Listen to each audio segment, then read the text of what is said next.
دنیا میں انقلاب اجڑا ہوا چمن کا گلستہ کر کے اے مالک کے ذات گناہ سے مجھے ناآشنا کر دے، اے مالک کے ذات گناہ سے مجھے ناآشنا کر دے، بس مجھے عشق نبی میں فنا کر دے۔ حضرات گرامی، یہ شعراء کرام کی لسٹ اب یہاں سے مکمل ہوئی۔ اب ہمارے درمیان مہمانان خصوصی صوبہ بہار سے تشریف فرما ہمارے مرشد امت حضرت مولانا مفتی ثناء اللہ صاحب برکاتہ عالیہ کا پرمغز خطاب ہوگا۔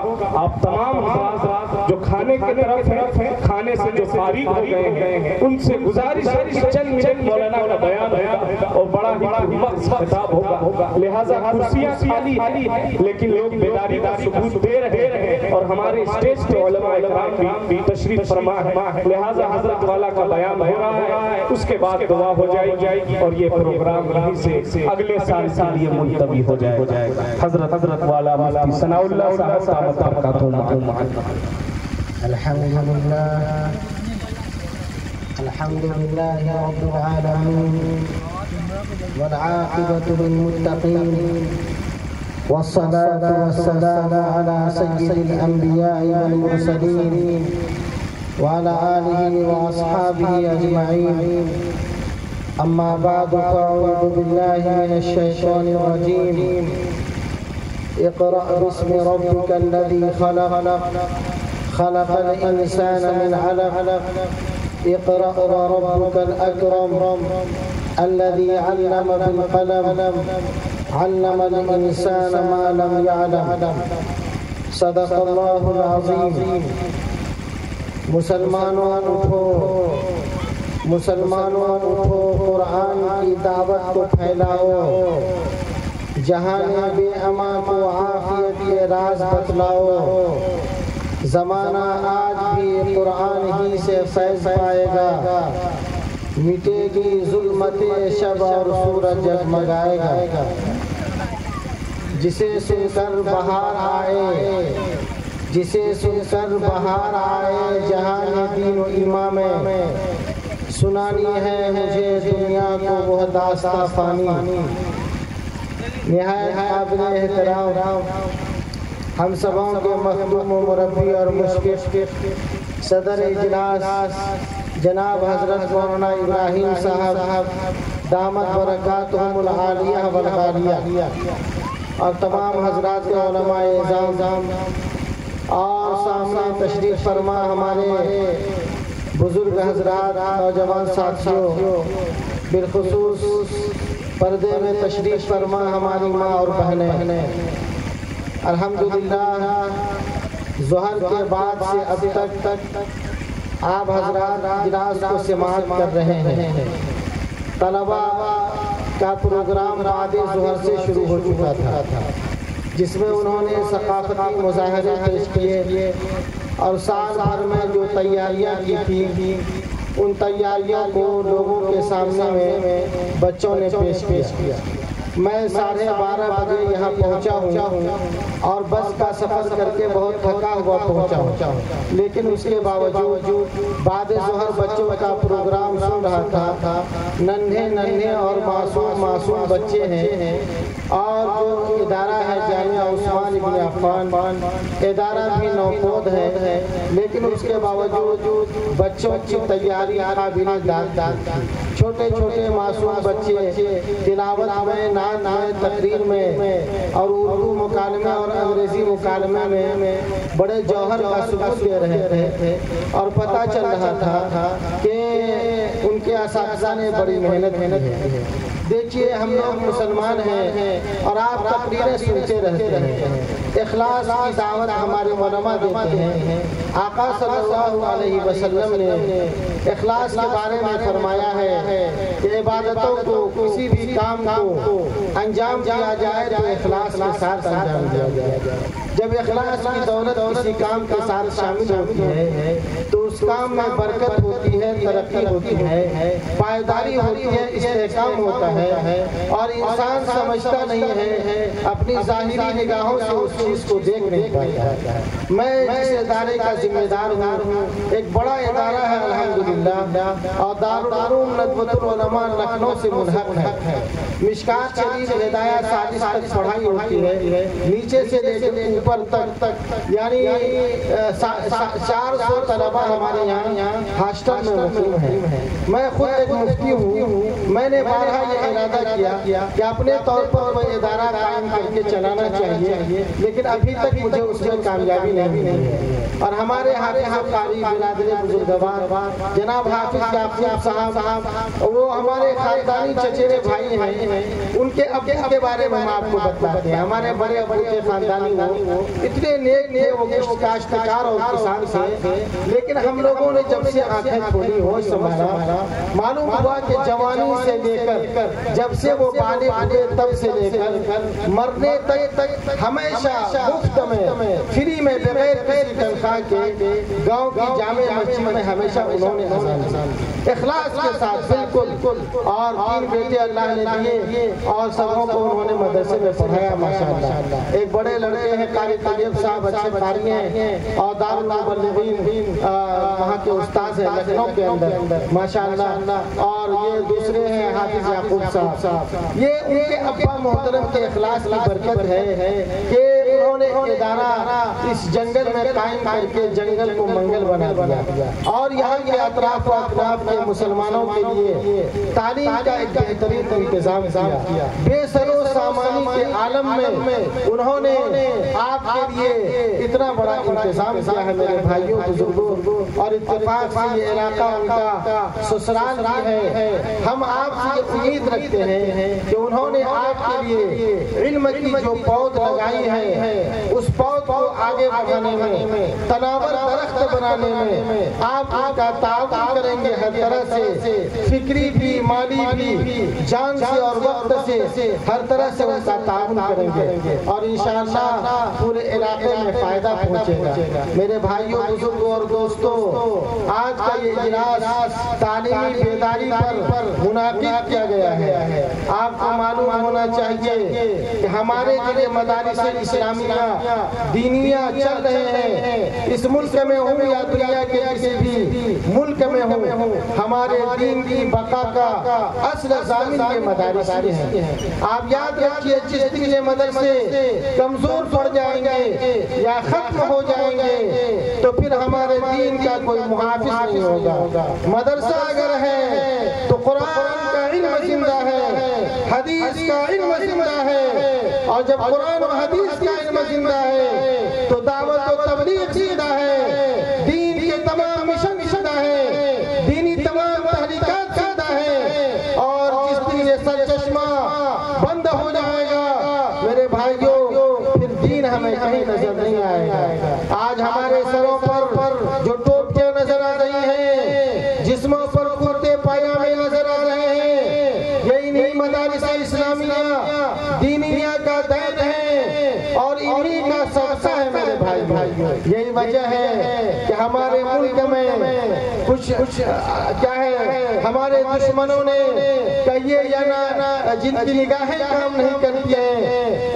ان لوگوں نے اگر بدنام کیا تو ہمارے مدارس کو بدنام کیا۔ ہندوستان کے اندر بہت سے مذاہب کے ماننے والے لوگ ہیں، بدھسٹ بھی یہاں پر بستے ہیں، ہندو مذہب ہے، عیسائیت کے ماننے والے ہیں، لیکن کبھی کسی مذہبی ادارے پر دہشت گردی کا الزام نہیں لگایا گیا۔ اگر دہشت گردی کا الزام لگایا گیا تو ان مدرسوں پر لگایا گیا، اور مدارس کے علماء کو دہشت گرد قرار دیا گیا۔ کیوں؟ اس لیے کہ ان کو یہ معلوم ہے کہ حق کی آواز اگر اٹھے گی تو انہی مدارس سے اٹھے گی، اور انقلاب اگر آئے گا تو انہی مدارس سے آئے گا۔ اور آج ہندوستان فرقہ پرستی سے جھوج رہا ہے۔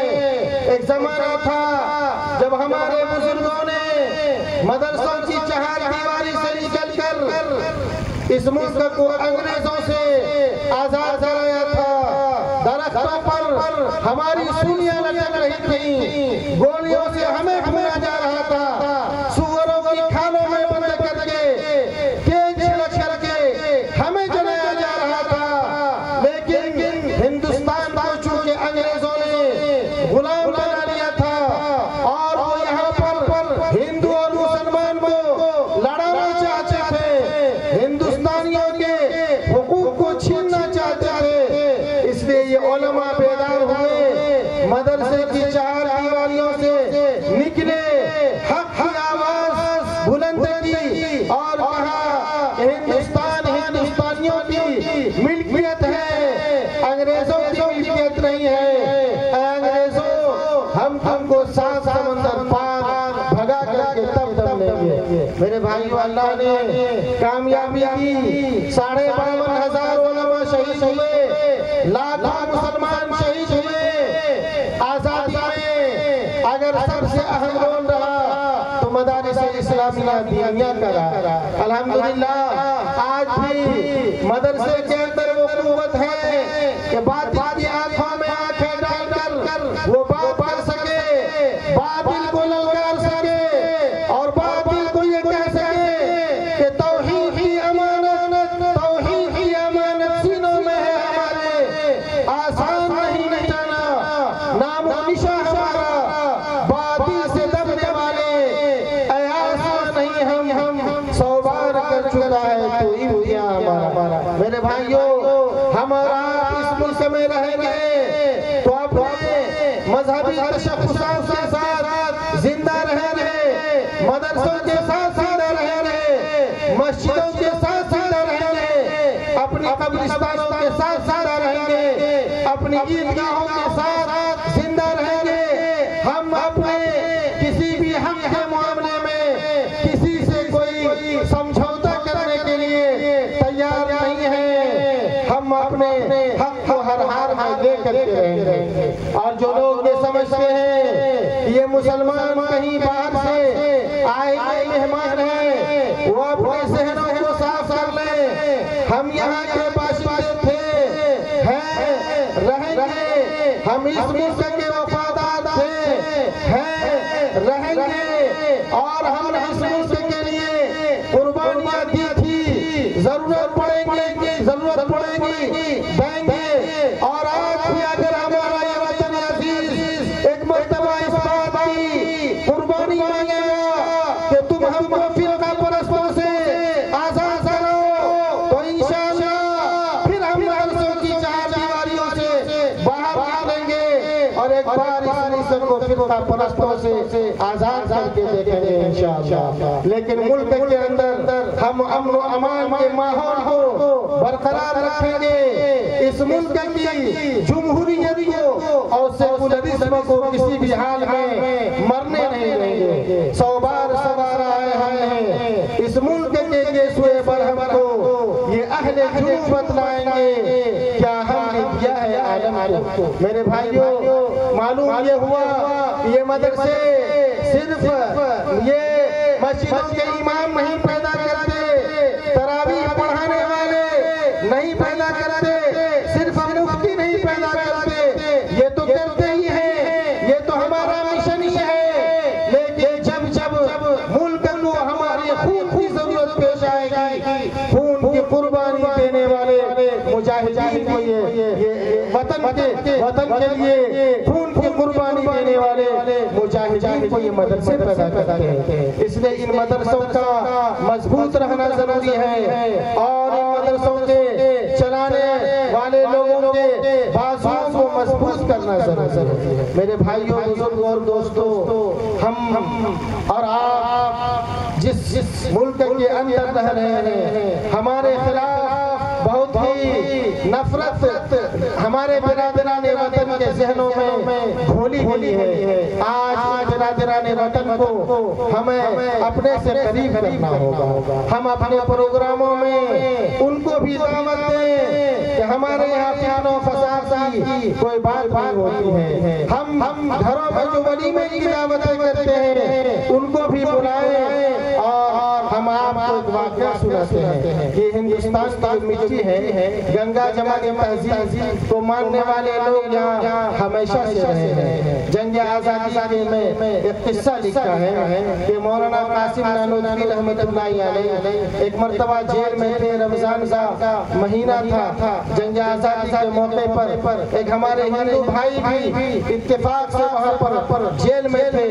دوپہر کے وقت میں جیل کا خادم کھانا لے کر کے آیا کہ کھانا تناول فرما لیں آپ حضرات۔ تو جو ہمارے ہندو بھائی حیات میں تھے انہوں نے کہا کہ آج تم کھانا لے کر کیوں آئے؟ یہ تو رمضان کا مہینہ ہے، ہمارے جو یہ بھائی ہیں مولوی قاسم صاحب یہ روزے سے ہیں، آج اس وقت کھانا نہیں کھائیں گے، یہ کھانا کھائیں گے بیلا ڈوبنے کے بعد، غروب آفتاب کے وقت افطار کریں گے، جب غروب آفتاب ہوگا اسی وقت تم اس کھانے کو لے کر آنا، ہم دونوں ایک ہی ساتھ کھائیں گے۔ ایسا نہیں ہوگا کہ ہم کھائیں اور وہ دیکھتے رہیں۔ میرے بھائیوں یہ ہے ہندوستان کی گنگا جمنی تہذیب، ہندوستان کی آج اکثریت وہ سیکولرزم ہے، سیکولرزم پر یقین رکھتی ہے، اس لیے ہم ان برادران وطن کے ذہنوں کو صاف کرنے کی کوشش کریں گے۔ میں یہ عرض کر رہا تھا کہ مدرسہ ہمیں علم دین دیتا ہے، مدرسہ ہمیں حوصلہ دیتا ہے، مدرسہ ہمیں وطن کی وفاداری سکھاتا ہے، اس لیے ان مدرسوں کو ہر حال میں مضبوط کرنا چاہیے۔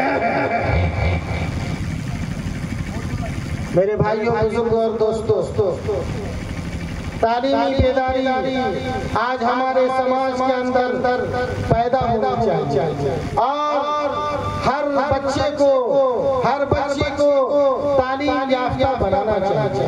جب کوئی قوم تعلیم یافتہ ہوتی ہے تب وہ قوم قائد بنتی ہے، امام بنتی ہے۔ اللہ رب العزت نے اس کائنات کے اندر دنیا میں مسلمانوں کو قیادت کے لیے بھیجا ہے، اور قیادت کے لیے لازم ہے کہ اس کے پاس علم کا ہتھیار ہو، دین کا علم بھی ہو اور دنیا کا علم بھی ہو۔ علی گڑھ مسلم یونیورسٹی کے جو بانی ہیں مولانا سر سید احمد خان جو ہے، سر سید احمد خان بانی ہیں وہاں کے، انہوں نے کہا تھا کہ ہمارے داہنے ہاتھ میں قرآن ہوگا اور بائیں ہاتھ میں سائنس ہوگا۔ اور ہمارے مفتی صاحب مفتی افتخار صاحب نے ماشاءاللہ بڑے مختصر انداز میں بڑی قیمتی گفتگو کی آپ کے سامنے میں صرف آپ کو اس لحاظ سے بیدار کرنا چاہتا ہوں کہ ہم اور آپ جب اپنی تاریخ کو پڑھیں گے، چاہے کسی ملک میں ہماری قربانی کی تاریخ ہو، چاہے وہ ہمارے علم کی تاریخ ہو، چاہے ہمارے آباء اجداد کی قربانیوں کی تاریخ ہو، تو ہمارا سینہ انشاءاللہ حوصلے سے 58 انچ چوڑا ہو جائے گا۔ میرے بھائیوں بزرگوں، اللہ نے ہم کو اور آپ کو قیادت کے لیے بھیجا، قیادت کے لیے علم شرط ہے۔ اسی وجہ سے اسلام نے جب پہلی وحی اتاری تو یہ نہیں کہا کہ اے لوگوں تم متحد ہو کر رہو، اے لوگوں تم شراب نہ پیو، اے لوگوں تم زنا نہ کرو، یعنی ان برائیوں سے نہیں روکا جن برائیوں میں قرآن کے جو مخاطبین اولین تھے وہ مبتلا تھے، بلکہ اللہ تعالیٰ نے جڑ کی طرف اشارہ کیا کہ یہ ساری بیماریاں جو پیدا ہو رہی ہیں وہ اس وجہ سے ہو رہی ہے کہ تمہاری زندگیوں میں جہالت ہے، علم کی دولت نہیں ہے، لہذا پڑھو اور علم کو اپنے سینوں میں جگہ دو تو تمہیں قیادت ملے گی۔ آج ہمارے پاس علم کا بہت کم سرمایہ ہے، غیروں کے پاس علم کا سرمایہ زیادہ ہے، یہی وجہ ہے کہ وہ غیر ہمارے اوپر حاکم ہیں اور ہم محکوم ہیں، اور ماضی میں علم کا ذخیرہ ہمارے پاس زیادہ تھا۔ میرے بھائیوں،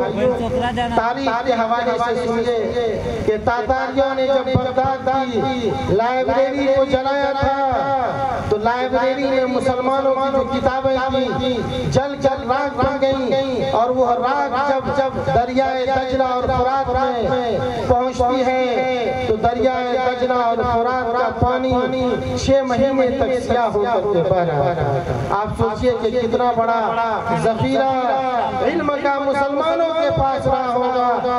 اس لیے میرے بھائیوں اس ذخیرے کو پھر پیدا کرنے کی ضرورت ہے۔ اور کہنے والے نے کہا ہے کہ کبھی آئے نوجوان مسلم، کبھی آئے نوجوان مسلم، تدبر بھی کیا تمہیں وہ کیا کر کے تھا تو جس کا ہے ٹوٹا ہوا ایک تارا، تجھے اس قوم میں پانا ہے۔ آغوش محبت میں کچل ڈالا تھا جس نے پاؤں میں تاجے سر سارا، تجھے آباس اپنے کوئی نسبت ہو نہیں سکتی، تو گفتار وہ کردار تو ثابت مسیارہ۔ اگر چاہوں تو نقشہ کھینچ کر الفاظ میں رکھ دوں، مگر تیرے تخیل سے فضوتر ہے وہ نظارہ۔ گواہ دیے ہم نے جو اسلاف سے میراث پائی تھی، سوریا سے زمین پر آسمان نے ہم کو دے مارا۔ حکومت کا تو کیا رونا، وہ ایک عارضی شے ہے، نہیں دنیا کے آئینے مسلم سے کوئی چارہ، مگر وہ علم کے موتی کتابیں اپنے آبا کی جو دیکھیں ان کو یورپ میں تو دل ہوتا ہے سپارہ۔ میرے بھائیوں آج عیسائیوں کے پاس علم ہے اور مٹھی بھر تعداد میں ہونے کے باوجود ہماری 2.25 ارب آبادی کو وہ اشاروں میں نچا رہا ہے میرے بھائیوں۔ لیکن جب وہ ہتھیار ہمارے پاس آئے گا تو انشاءاللہ ہم ساری دنیا کو نچائیں گے۔ آج علم کے حصول کا ایک مقصد صرف یہ رہ گیا ہے کہ ان کو سرکاری ملازمتیں مل جائیں، نوکریاں مل جائیں اور زندگی میں خوشحالی آ جائے، فراغت آ جائے۔ ایک بات یاد رکھیے، مذہب اسلام نے جہاں بھی اسلام کی ترغیب دی ہے، مذہب اسلام نے جہاں بھی علم کی ترغیب اور ترغیب دی ہے، اس میں ایک بات ملحوظ ہے۔ وہ کیا ملحوظ ہے کہ جو بھی علم انسان حاصل کرے، چاہے وہ مذہبی علوم ہوں، چاہے وہ پولیٹیکل سائنس ہو، چاہے وہ بایولوجی ہو، سوشولوجی ہو، کیمسٹری ہو، فزکس ہو، دنیا کا کوئی علم ہو، سب کو حاصل کرنے کے لیے کہا گیا ہے۔ مگر حاصل کرنے کے لیے کہا گیا ہے اسلام کے اندر ایک شرط کے ساتھ، وہ شرط یہ ہے کہ تم جو بھی علم حاصل کرو اس علم کا رشتہ اللہ رب العزت سے جڑا ہوا ہونا چاہیے۔ آسمانی رشتے کے ساتھ وہ علم ہونا چاہیے۔ آسمانی رشتے کے بغیر جو علم آئے گا وہ شیطانی علم ہوگا،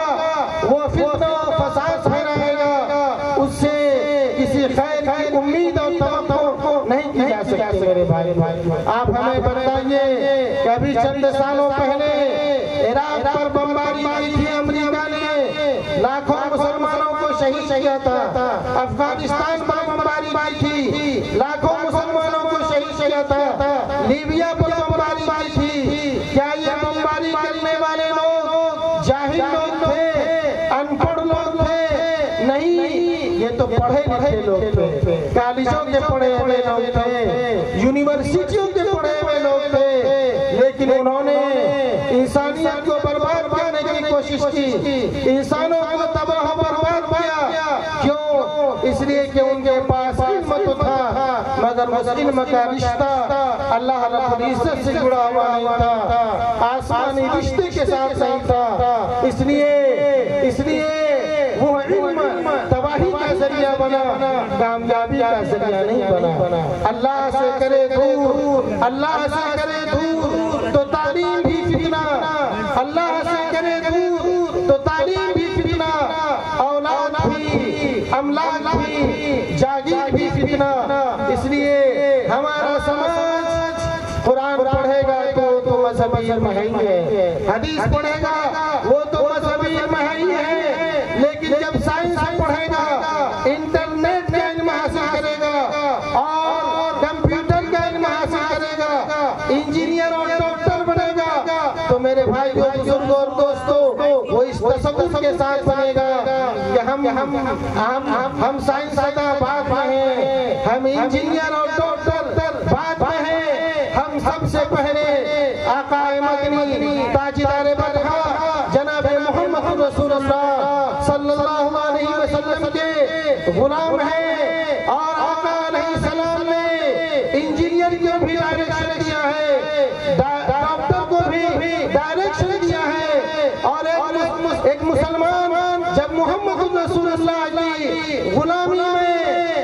مکان کا نقشہ تیار کرے گا تو وہ اس بات کا خیال ضرور رکھے گا کہ پڑوسی کا اسلام کے اندر بہت بڑا حق رکھا گیا ہے، اس لیے مکان کا نقشہ ایسا ہونا چاہیے کہ پڑوسی کے مکان کی ہوا متاثر نہ ہو، روشنی متاثر نہ ہو، اور جب ڈاکٹر محمد رسول اللہ کی غلامی میں علاج و معالجے کے لیے بیٹھے گا تو اس کے سامنے یہ تصور ہوگا کہ اللہ کے رسول نے ہمیں خدمت خلق کی تعلیم دی ہے اور اس کو پیشہ سمجھ کر نہیں بلکہ سماج سیوا سمجھ کر کے اس کام کو ہمیں کرنا چاہیے۔ اس لیے میرے بھائیوں ہم آسمانی رشتے کے ساتھ علم کی طرف بڑھیں گے اور ہر علم کی طرف بڑھیں گے۔ اکبر الہ آبادی نے اسی کو کہا ہے کہ تم شوق سے کالج میں پڑھو، تم شوق سے کالج میں پڑھو، پارک میں جھومو، جائز غباروں میں اڑو، چرخہ تو چھو لو، پر ایک زخم بند عاجز کی رہے یاد اللہ کو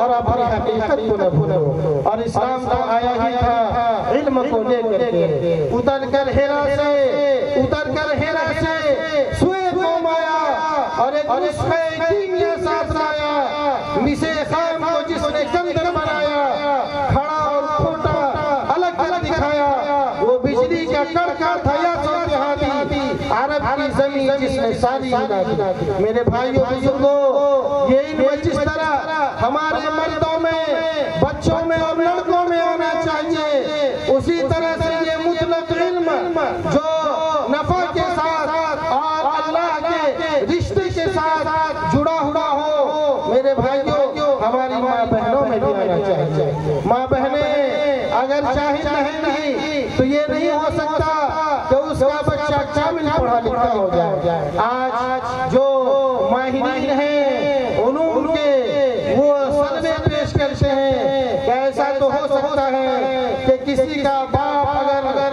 پڑھا لکھا ہو، عالم دین ہو، تعلیم یافتہ ہو اور بچہ اس کا جاہل رہ جائے، یہ بات ممکن ہے، لیکن یہ بات ناممکن ہے کہ اگر کسی کی ماں تعلیم یافتہ ہو اور اس کا بچہ بالکل جاہل رہ جائے، ایسا نہیں دیکھا گیا ہے۔ میرے بھائیوں ماں یہ سب سے پہلا مدرسہ ہے علم کا۔ ماں کی گود میں جب علم ہوگا تو بچے کے اندر بھی علم آئے گا، ماں کی گود میں جب صلاح ہوگی تو بچے کی زندگی میں صلاح آئے گی، ماں تقویٰ شعار ہوگی تو بچہ اس کا تقویٰ شعار ہوگا۔ میرے بھائیوں ماں کی حیثیت ایک سانچے کی ہے اور بچے کی حیثیت ایک ڈھانچے کی ہے، اور آپ ابھی ایک اینٹ بھٹا کے قریب میں بیٹھے ہوئے، سامنے میں اینٹ جو بنایا جاتا ہے ایک بنائی جاتی ہے ایک سانچے میں بنائی جاتی ہے۔ اینٹ کا سانچہ جیسا ہوتا ہے